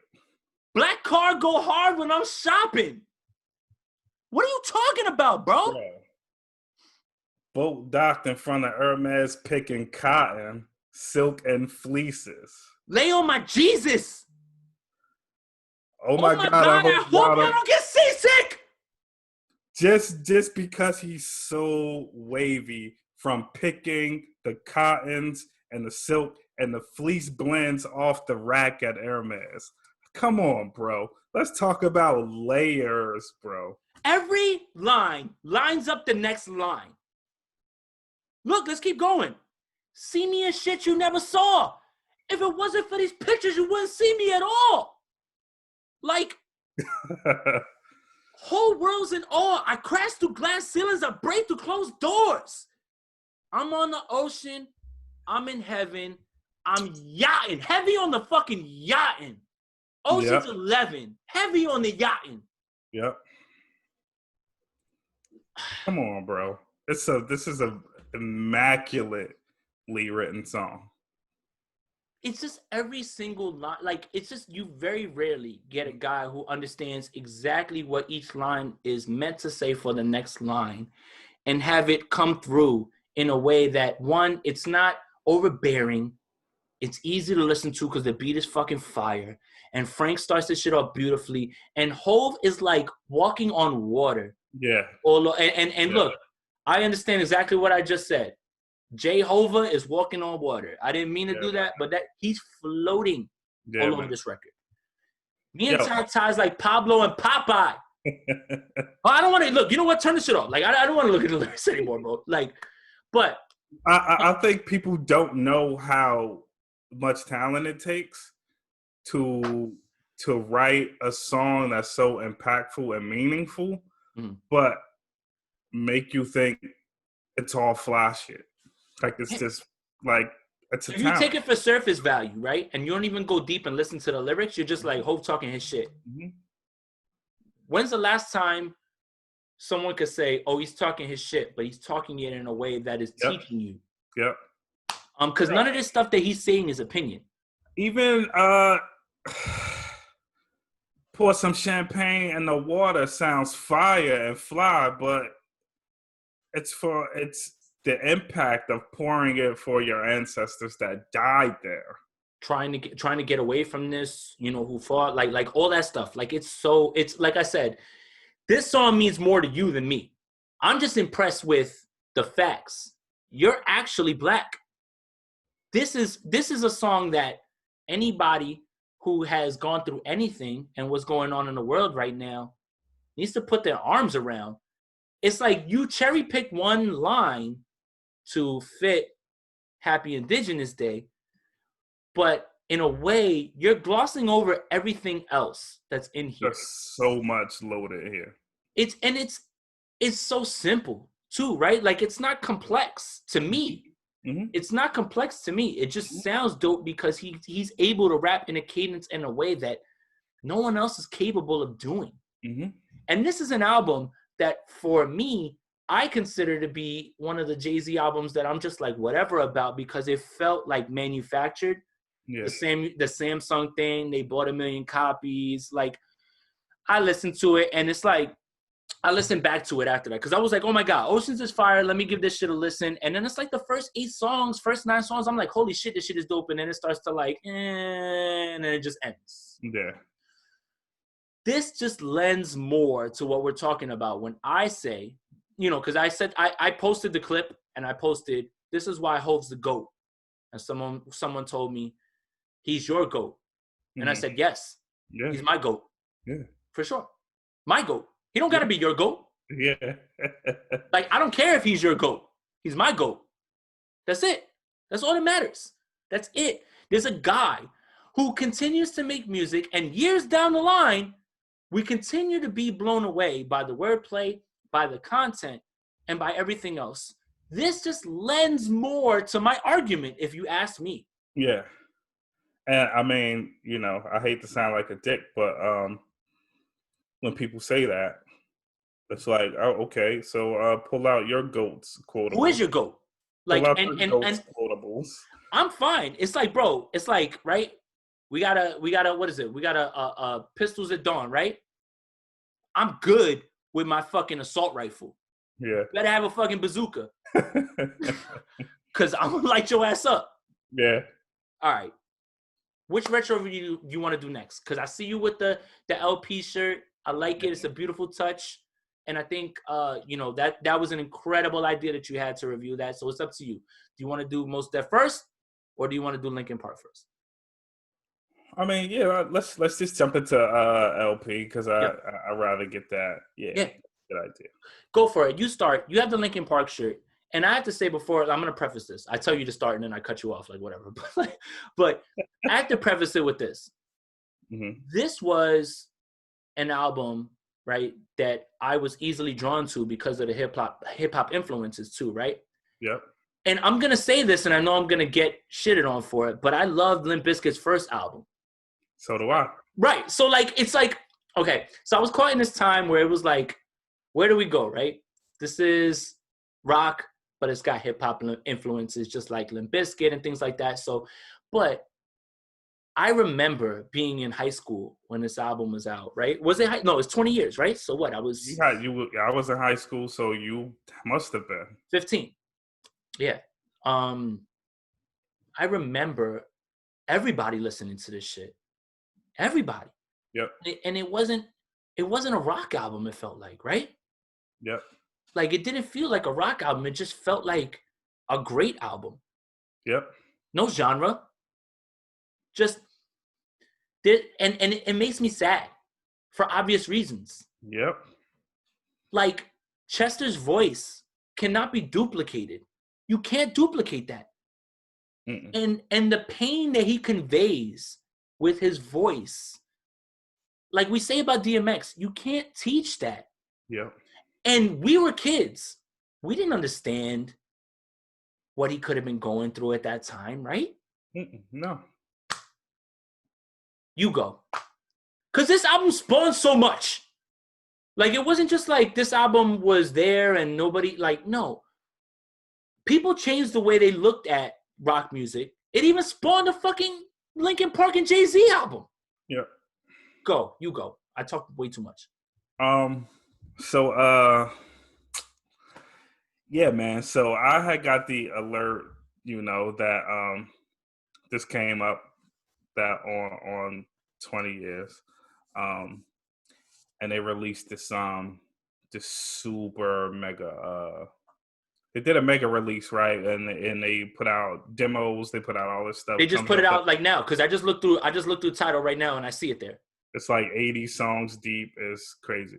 Right. And then I went to YouTube and I saw like because they were doing a Q&A and all this shit, and they did like the kind of like a trailer for it for the 20th year and everything, man. And I like had to hold my tear back, man, because when we lost Chester, that was like losing Biggie for me.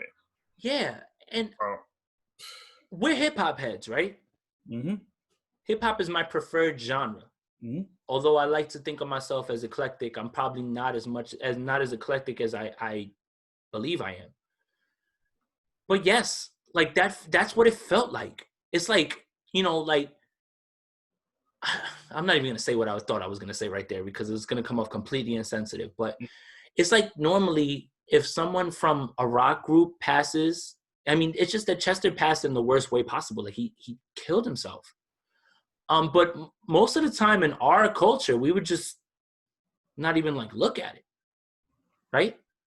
Yeah, I mean, look, his close friend killed himself ahead of this. Chris Cornell killed himself ahead of this. And it was sad, but I didn't feel for Chris Cornell the way I felt for Chester. And it's because how much Linkin Park meant.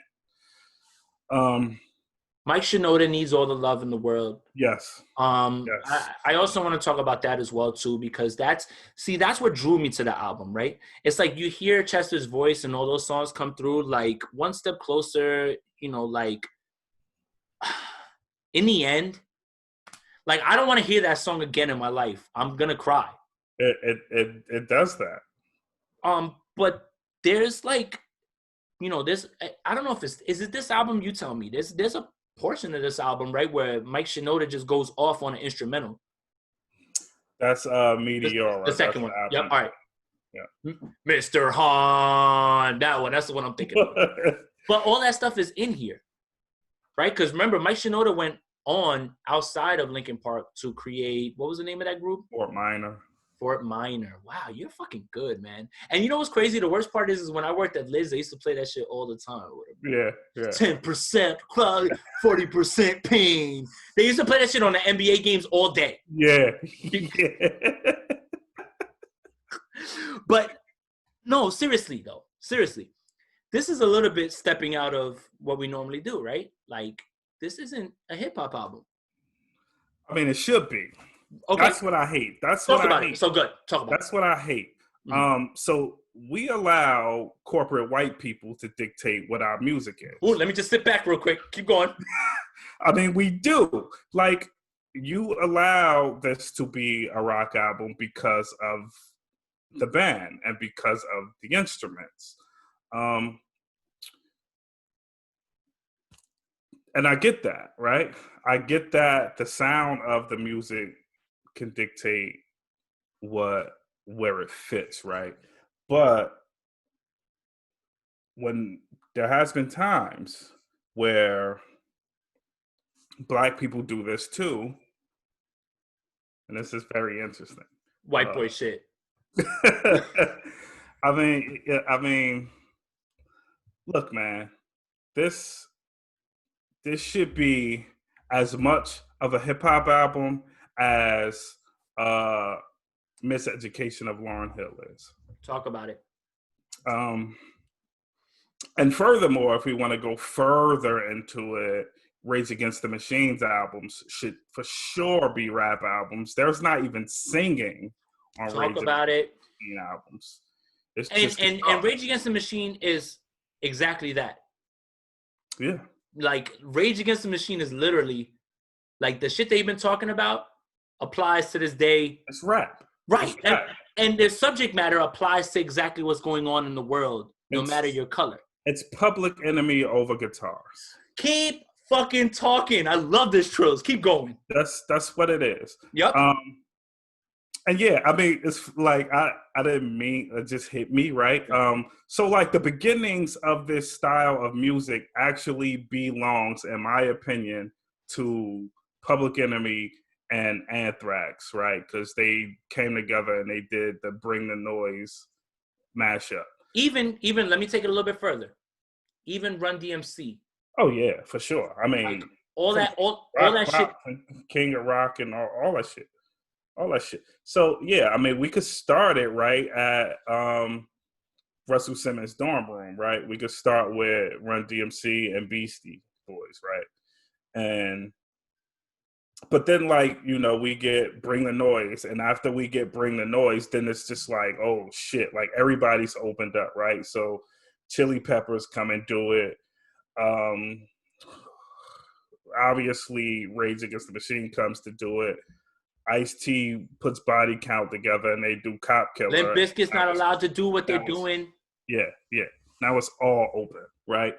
But I feel personally that nothing made as big of an impact on nu metal or the rap and rock combo like Hybrid Theory did. Like this shit, who didn't listen to this album? That's the thing too, right? That's exactly my point. At 15, I'm in high school, right? And like I said, we're out buying every album. Everyone listened to this. And you know what's crazy? We didn't even know what was going to happen to Chester later on in life. But we all still almost cry when he's like, I try so hard. Like even when you're younger at that point. Yeah. Because when you're 15, you're super emo, right? Like right. You think the world's feel it too. Like right. And without you even noticing, right? You don't notice that you have these feelings, but the songs are making you express it. 100%, bro. And look, and let me take it a little step further. You said Rage, right? System of a Down. Oh yeah.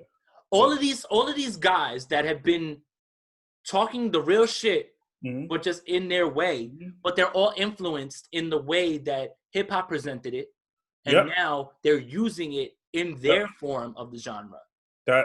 That's why they touched us, you and me, because they have been listening to rap. All of them have rap influences. They'll tell you who they are specifically. And they implemented that into the music, and we know it when we hear it. Yep. Like Poison and fucking Whitesnake's not giving me what Linkin Park can. No. Well, I mean, Cherry Pie, what the fuck am I going to, like, you know what I'm saying, get excited about on that? Yeah. I mean, it's a good song, you know what I'm saying? But it's like, come on, man, that shit don't hit me here. I just sing that shit because I'm drunk. Right. And look, man, Mike raps. Yes. Like. Raps. Double raps. Yeah. And might I add, does not attempt to sound like he's from the hood, does not put a black accent on. Okay, thank you. Because that's it. Because that's what I was going to say. He's just not pretending to be black. Yeah. If you can rap and not be black. Right. Like, you get it, guys? Like, do you understand that? That's what I appreciate about Lil Dicky. Lil Dicky's not trying to be black. Right. Lil Dicky's just a great rapper. Mm-hmm. Like, he can put words together. This is the thing about rap. You don't need to be something to be a great rapper. I like, this is what gets me mad, man. Like, even when I talk with close people from my family, I'm like, yo, I listen to the new Logic. I don't listen to that white boy shit. He's rapping. This isn't white boy shit. It's rap. Right. That's something that you have to figure out on your own. Right. He's not, hey, yo. No, like, he's just rapping. I mean, if we want to go further, and it falls in topic with this, like, how many things are actual white boy shit? Like, how much in music did they create? How much is actual white boy shit? Are we talking about Beethoven? That might be it. Is that white boy shit? And I have an argument that He stole that too? but we won't get into that here. Elvis was a hero to most, but he never meant shit to me. You know, when I heard that in the 90s, when my father used to listen to that album. Mm-hmm. My father is in his 60s. Yo. Elvis Presley ain't got no soul. Yo, that. Right. Look, let's put a bow on this right here. This album is one of the albums that, like, until you brought it up, I didn't realize that I kept so close to my heart. Yeah. It's so true. It's a fucking classic. Did it do for you what it did for me? Like, this completely altered my life in a way. Like, before Hybrid Theory, I pretty much was like, thought I was sold on what I thought music could be, and I was pretty much sold on what I thought I knew I liked. For sure. And I think what it broke down barriers. Yeah. And it shouldn't have, because we have all this history in front of, behind us that we should have looked back to. But for me, this one pushed me into like, wow, there's ways that we can do this that are different. But, don't feel any kind of way about that. This is a diamond selling album. For sure. So everyone felt the same way. And it's not just us. For Jay-Z to say, I want to rap over your shit and we're going to put my shit onto your shit and make it work, is a testament to what we can do with music and what the genre is and how much this album is tied to hip hop, bro. Like, and that's what made this album for me so easy to digest, right? Like, I listen to Korn, but Korn, none of that shit is like, some of that shit is hip hop, but that shit is a lot of rock. Mm-hmm. And like I said, I try to be more eclectic than I probably give myself, or I give myself way more credit for being eclectic than I am. But this was one of those albums that still, no matter what the genre hit, and at 15, I didn't understand, that this could be possible. And I think, you're absolutely right. Like, I think that it really opened my eyes to, you could just rap over rock beats. Who gives a fuck? Yep. All right. Since we already started the conversation about stealing stuff, okay, let's just get to it. Is this the 25th anniversary? No. No, let me look up the date exactly, right? 1999. 21. We missed 20. We missed 20, but we weren't here last year, guys. That's cool. Let's just say 20 or whatever. Nobody would know. I've been saying 25 for all of them, and people have been taking our word for it. They were like, damn, 25 years? And then you look, that shit was like 3 years old. But, so, Mos Def drops his debut album, Black on Both Sides. I saw it pop up, and I was like, okay, immediately we need to break this down, because I am a huge fan of this album, and I've listened to it recently. Mm-hmm. I never stopped listening to it. It's just, I think we're just gonna get right into it, okay? So, rock and roll, right? Elvis Presley ain't got no soul. Do you like it? You know what gets me upset? Here's what gets me mad. It's one thing for you to say, okay, I didn't know, whatever. But it's a whole other thing for you to deny that so many things were stolen. Like, it's one thing for you to say, oh, I wasn't aware. But when you do the research, it's so apparent. Yeah. It's not even like close to being a discussion at this point. Like, all you have to do, you could do 5 minutes of research on the internet as far as what was taken from the Black culture to make rock and roll's black is black. Like, do you not understand that? Do you guys not get that part? Just because there's fucking death metal groups doesn't mean that they created that shit. There are people that had this shit stolen from them. Mm-hmm. Just like almost about everything. Like, look, I'm not even black. You talk about it. Bro, Elvisism is a thing, man. It's a fucking thing. And it's the reason why we are so... It's the reason why we guard rap so hard. Like, we don't allow you in. J. Cole, right? J. Cole, see me at the Grammys, and they give it to Macklemore. Yep. Do you know Macklemore won Album of the Year in a year that Drake dropped Nothing Was the Same? Kendrick Lamar dropped Good Kid, Mad City. Kanye West dropped Yeezus. Come on, bro. Even as a kid, well, not a kid, because that's not a far, I was enraged. Now when you even look back on it and you realize who is Macklemore? Yeah. Where is he? Yeah. Y'all seen him? What does he do? Is he in movies? He's in nothing. You know why? Because that shit's over. You stole that shit. You out here, you made your little year, and you're here today, gone tomorrow. But you win the Album of the Year, Best Grammy. And J. Cole has to sit there and smile while Justin Timberlake, and he even mentioned Eminem.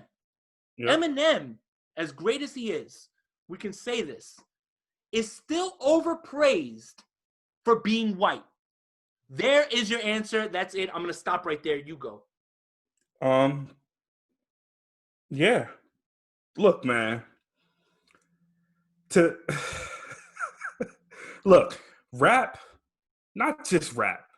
Black music, bro, has all these components, right? The components are heavier and stronger in rap. All right. Look, man. I'm trying not to go too crazy, but look, I'm gonna go crazy, and I'm the white guy here. I'm just gonna do it, man. Like when people were enslaved, bro, people in fields and on plantations could not even fucking talk to each other.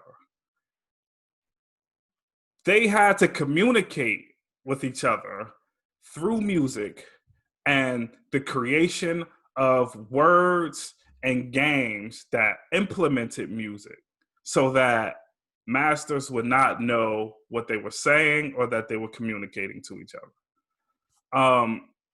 Look, all right, here. The hymns are the first thing. They're the first thing that Black people in the Americas did. And that turns into their music along the way.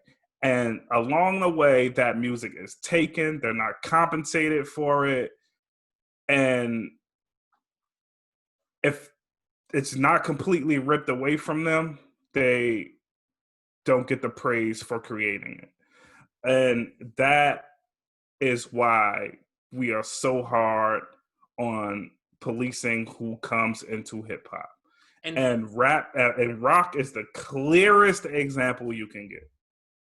Okay, so look, I feel like we've hammered home the point. Let's get back to how incredible this album is. Okay? Hip hop. Don't get me. Don't get me. Don't get me. Bro.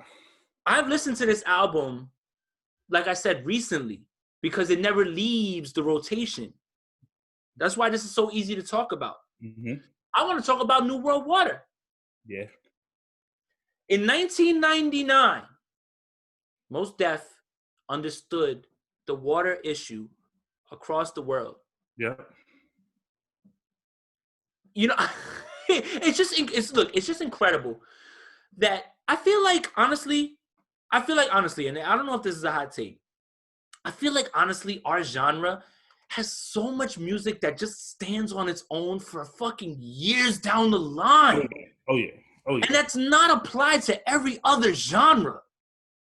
This album, if it was dropped off in 2020, we would hail it as probably the best album of the year. Yeah. Why is it 21 years later, this album still sounds so good, Trills? It's crazy, bro. It's crazy. It's brilliant, bro. Yo, like back to your point, if all this shit here just crumbled and went to shit, right? Somehow some magic shit happened where the fucking world blew up and the only thing that still existed on planet Earth was music. Our genre is the only genre that's going to tell you exactly what Earth was and what it was like. Put hip hop in a time capsule and they'll tell you the story, right? And if you open up the time capsule for 1999, this album's in it. Oh yeah. Oh yeah. And Oh yeah. it still applies. Look. Umi Says opens the door for so many people to do what they want to do as far as singing and floating on records. Miss Fat Booty. Mr. N-Word. Here. The reason I won't say it is because I'm not allowed to say it anymore. The story about going onto the plane, the stewardess not believing that you're belonging there, and then coming back a few minutes later to ask you for an autograph when she realizes who you are. And you expect that man to sit there and be... This is the thing, right? You talked about this, right? When we talked about our big race episode, right? Mm-hmm. Black people have to move in such a way that is so different from other people. And in 1999, he encapsulated this perfectly with this record. Because what is he supposed to do in that moment? Is he supposed to say, get the fuck out of my face? You saw how you just fucking... Or are you supposed to just sign it and say, yeah, you're welcome, here you go? Yep. The dichotomy between what it is that you want to do and what it is that you should do. Yep. Is something that I still, after you explained to me the situation about, this is how I have to move in a place and you don't have any such worries, I think about that shit all the time, bro. And this is the perfect example of it. Because if it was me, and you were like, you don't belong here, I'll be like, go fuck yourself. And guess what? I get to stay on the plane, and you also got to bring me my cookies. Warm them shits up, too. Yeah. That's a fact. It's so much about, like, this album right here, right, is just a perfect example of just genius at work. Genius across the board for Mos Def. You know, call them whatever you want at this point. But it's like, for you to have, if I were to have one thing that would be able to echo in time that I've created, even after I die, I would die a happy man. Yeah. Like, if people were able to speak about me down the line, years after I die, and say, he created this, that's what Mos Def has here. This is it for Mos. This right here is a moment for Mos where now, whenever it is that he untimely passes away, because I'm never going to be okay with whatever day it is. He could be 180, and I'll be like, this is still too soon. Yeah. This is this is what he's left for this earth. Yeah. Right? And this, hands down, is his best album. Oh, yeah. Oh, yeah. Like, I mean, I really love the Ecstatic, but this... I do too. This, though... Nah, bro. This is top tier Union Square rap. It's top tier Lyricist Lounge rap. It's top tier raucous. Like, this is it, bro. This is it, bro. Yo, I know this is off topic, and I definitely I'm gonna find a clip for you so I can send it and we can add it. But remember the Chappelle episode where they're doing all the fucking outtakes and they're doing the hip hop poetry jam or whatever. Yeah. And Mos comes out with the cape. He's like, oh! He's like, you ready for some poetry, motherfuckers? And slams. This album is not only a contribution to us, but Mos is like a huge contribution to us. Like, it's like not, look, Yasin Bey, whatever it is you want to call him at this point, has now become a mythical figure. Yeah. And this album helps prop him up in that way. Yeah. For sure. Yeah. And it's just something that it could be 2045. And, God willing, I'm alive that long. I'm going to be listening to this shit forever, bro. Yeah, man. What an incredible album, man. And I'm so happy. When I saw it pop up, I was like, oh, this is so easy. Like, this is like, I was like, this is it right here. Because 4Hip-Hop posted it. And I was just like, wow. I was like, here it is. I didn't know. Like, the only reason I get when these anniversaries are is because of the hip-hop pages I follow. Like, they're the ones who are, like, the ones who are on it. Yeah. First of all, I think every album's 25 years. Every Griselda album now is 25 years old or whatever. We'll talk about it. But I am just like, I'm completely blown away after listening to it again and just understanding how much of that stuff still applies to this day. Mhm. But I think it's more sad too when you really think about it, because this was happening before this album came out, and you're still fighting for the same things to this fucking day, man. Like, Yep. it's so sad. Yep. And Mos has been on it. Like, we didn't even get into, like, you know, there's a Black Star album. Like, Yeah. there's so much, dude. Like, Yeah. Mos he's for us.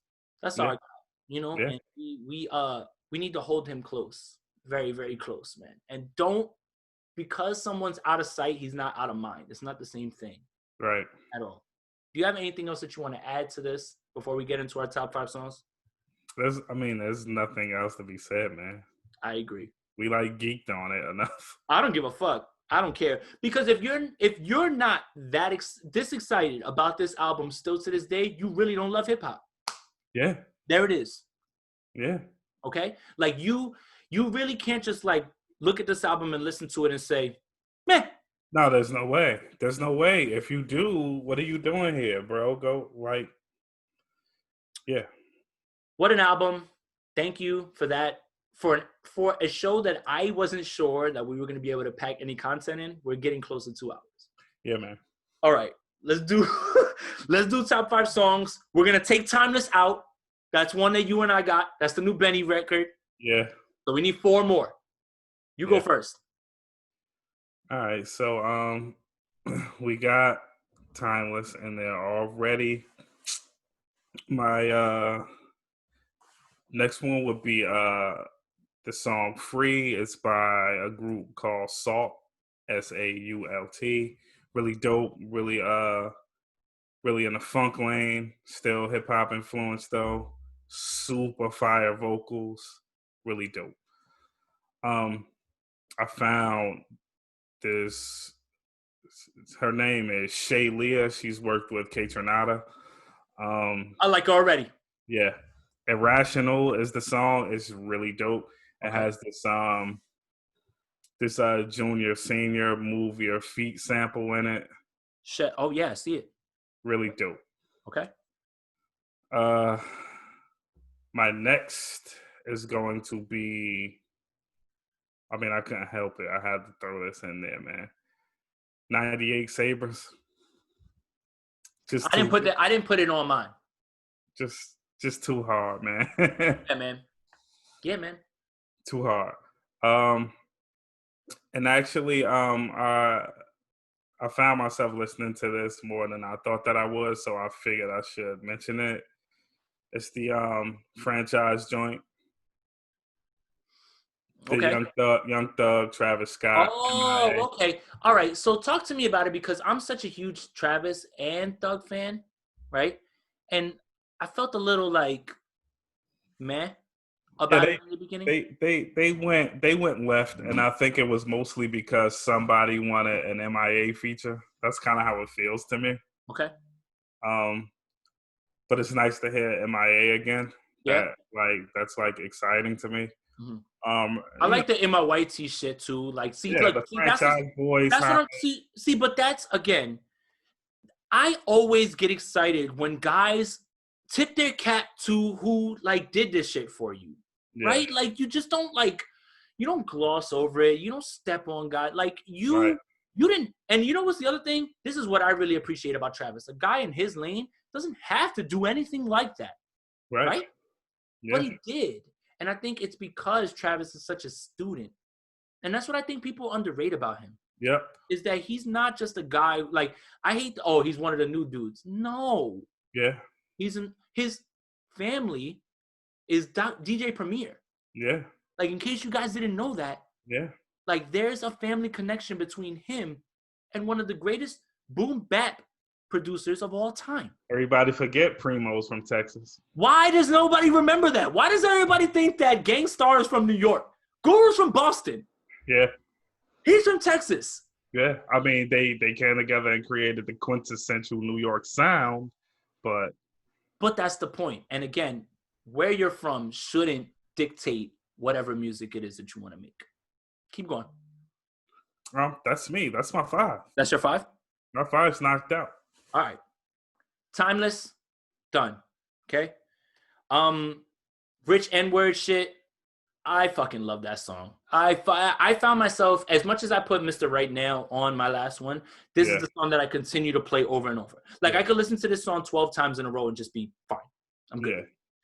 It's something about the way Savage floats on it, and then you strip Young Thug down.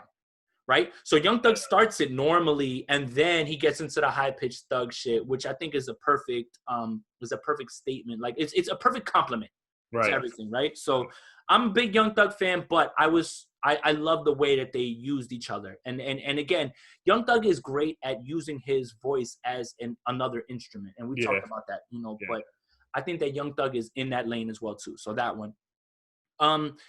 There's a record that DaBaby put out with his new deluxe edition of Blame It on the Baby, and it's called Practice. That shit is it's stupid. Like, I don't care if you guys think that DaBaby raps the same. He did rap the same on this shit, and I don't give a fuck. I really don't. Like, I'm tired of you guys just like, oh, it's the same on every song. I don't give a fuck. If that shit is hard, it's hard. And when it gets stale, I'll tell him it's stale. But for right now, it's not stale. Yeah. Like, I'm just sick of y'all, man. It's like you guys want to pick and choose what you want to do with. Like, as much as I love Wu-Tang, how much of that shit still always sounds the same when it comes across or whatever, but y'all don't hold them to that standard. Yeah. It's like you guys want to pick and choose who's repetitive. Guys have been rapping their whole same way their entire career and never changed shit up, and y'all are fine with it, but when it's a guy you don't like and he does it over 1 or 2 albums, you're like, he's trash. Yeah. The fuck out of here. Or when somebody that has a million flows in their arsenal lets him go all the time, if he's not your fave, you still don't give him the props for that. That's what I'm saying. That's what I mean, right? So it's just like, if you're going to kill people for being repetitive, blah, blah, blah, then kill everybody. Yo, one of the most bullshit cliches that came out of the culture is keep that same energy, because no one does it. Nope, at all. And remember, no, wait, here it is. This is it right here. I got a what's his name? Dr. Umar quote. And this is y'all on Twitter perfectly. Like, this is y'all. I gotta find it real quick. Give me a sec. I gotta find it. Give me a second. Shit, where is it? It's perfect though. Because he's basically talking about, if what you're saying doesn't fit what I'm trying to say, keep that shit away from me or whatever. Like, hold on. He's like, I'm blocking y'all. God damn it, I can't. Yeah, I know which one. I know which one. I gotta find it though. Fuck, man, it's not as funny as me just saying it. It's gotta be. Nah, it's not. Definitely just gotta be him. And he's like looking at the screen during one of his lives, and like the guy, where the fuck is it? I had it. He's like looking through. Yeah, Omar's always so squinty, and then he puts. He's like. He puts his whole hand in the camera. I found it. Give it a sec. All right. Some of y'all don't listen. I can see some of you don't listen. So this is what I'm going to do. Since some of us don't listen, from now on, if you make a statement that is not based on what I said, if you make a statement that misrepresents what I say, I'm going to block you. That's it. That's Twitter right there. That's Twitter. Whatever fits your narrative. Look, it's even in football, right? I can cherry pick whatever the fuck I want for whatever narrative I want. If I want to tell you that Aaron Rodgers is trash, I can pull his garbage throws out. Even though he has 35 great throws, I'm going to show you the 2 that were trash and be like, look how trash he is. Yeah. There's always something and that's the issue, okay? Yeah. What am I on, 2? 3? This one's really easy. Ish Kabibbles. Yeah. Oh, my fucking God. How did I leave it off my 5 before? Like, I really don't understand that, man. Yeah. And where's this Black Thought album? Yeah, man. God, give me this Black Thought album. All right, let's keep going. Always Forever, Bryson Tiller, we talked about that, but it's still one of the records that I continue to play over and fucking over and over and over.